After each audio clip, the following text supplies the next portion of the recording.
Nana Akua is a presenter for GB News, and yesterday went on a very interesting rant about the racist abuse Diane Abbott received from Tory donor Frank Hester. If all black women were like her, I would be embarrassed, frankly. So we're all different. I think where he's gone wrong is conflating behaviour with colour of skin, so people can deem that as racist. But to me personally, I wasn't offended because I just think Diane Abbott is a mess. But that shouldn't come into it. Why is listing Diane Abbott's shortcomings relevant to this conversation? Let's take all that out of it and look at the comment in isolation. Look at the comment in isolation. It shouldn't be up for debate whether it's racist. It is so obvious. You are the only person in the whole country, I think, today. You must not have ears today to not be able to see this clear racism. So you think that? I didn't say that. I didn't say that, and you're not listening. I think you just listen and hear what you want to hear. I said that when you conflate the colour of skin with someone's behaviour, then that can be seen as racist. So I totally get that people will see that. But he doesn't see it that way because he's talking about her behaviour. But the fact that he doesn't see it that way, it makes it even more troubling. There's a lot of people that he could say, "Oh, I didn't realise it was racist." It was victim blaming for her being both black and white. One at a time, and then we'll bring Jonathan in eventually. Take Black Lives Matter. I've got a very, very good friend of mine who said, and she's been the best friend of mine, she's taken care of me whenever I've needed it. She said that you can see why people would start to hate black people because of the behaviour of Black Lives Matter and because of what went on that. And I got what she was saying. She wasn't trying to be racist and said... OK, but she wasn't trying, but she is being racist. You don't even know what I'm going to say.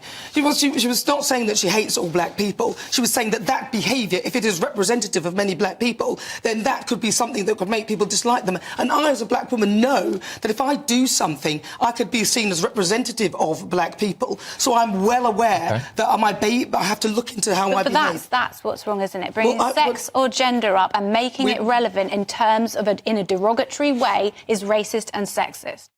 Ooh, OK. Crazy, isn't it? I don't know what to say. There's so much delusionalness, if that's even a word.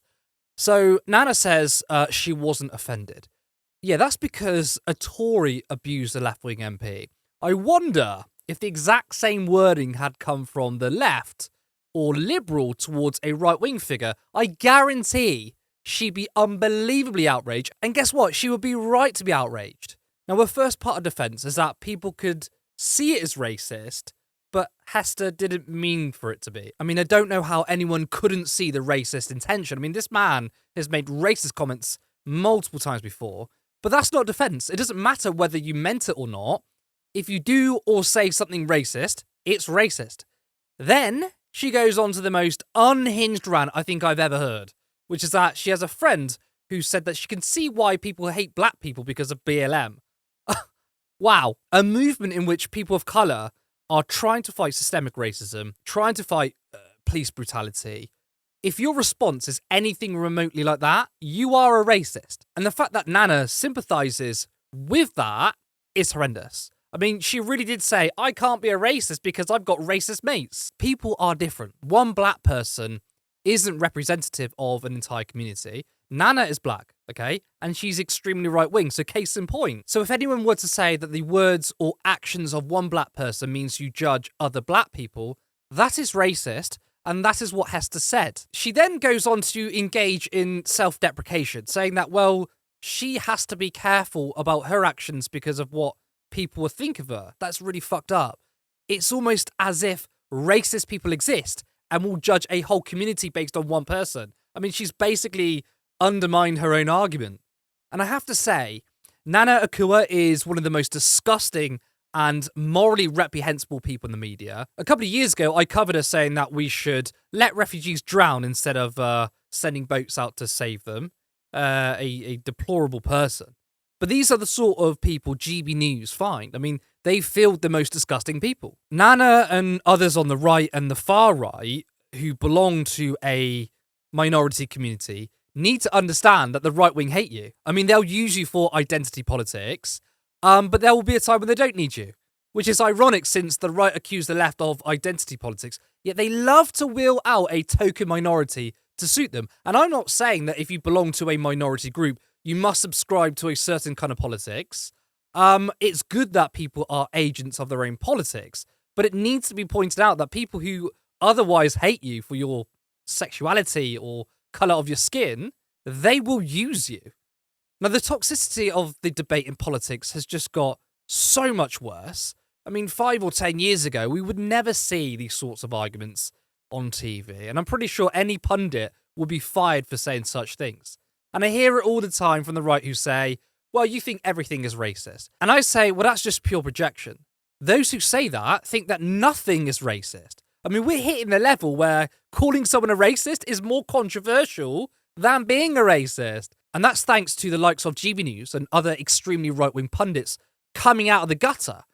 They try and convince people that racism doesn't exist, yet simultaneously anti-white racism is a thing. We're also seeing the most depraved right-wing racists who claim that racism in today's society is a myth, but are also suddenly big on anti-Semitism. Now, I don't know about you, but I feel claustrophobic, like the walls of hate are caving in. And I've just never felt so much toxicity in the air. And I'm brown, okay? I'm a person of colour, and I'm not going to lie, it makes me feel a little uneasy seeing how far to the right the political debate has shifted. Now, I'm someone who's got pretty thick skin. You can say what you want about me. I don't care. But seeing the entire political landscape descend in this absolute hellhole, it's hard not to feel shit about things. If you enjoyed this video, make sure you like and drop a comment. It's good for the algorithm, and I'm interested in what you have to say. If you're not already subscribed, please do, and hit the notification bell. You can also support this channel by becoming a member for 99p per month, and if you're feeling a little more generous, then you can support us on Patreon for £3 or £5 per month. This channel for a while has been uploading every single day, and it's quite a lot of work that is still voluntary and scheduled around my paid work. But I have so much ambition, expect in the future to see more variety in content, such as interviews and Vox Pops. But I want this to be a fully fledged media organisation where not only is this my full-time job, but to have multiple people working for Turn Left. I like to see a live show in the future, more content that delves into culture, history, and much more. But that can only be done if there's money. So please, if you can, support us in any way that's in your capacity. And thank you to existing members, subscribers, and patrons. See you next time.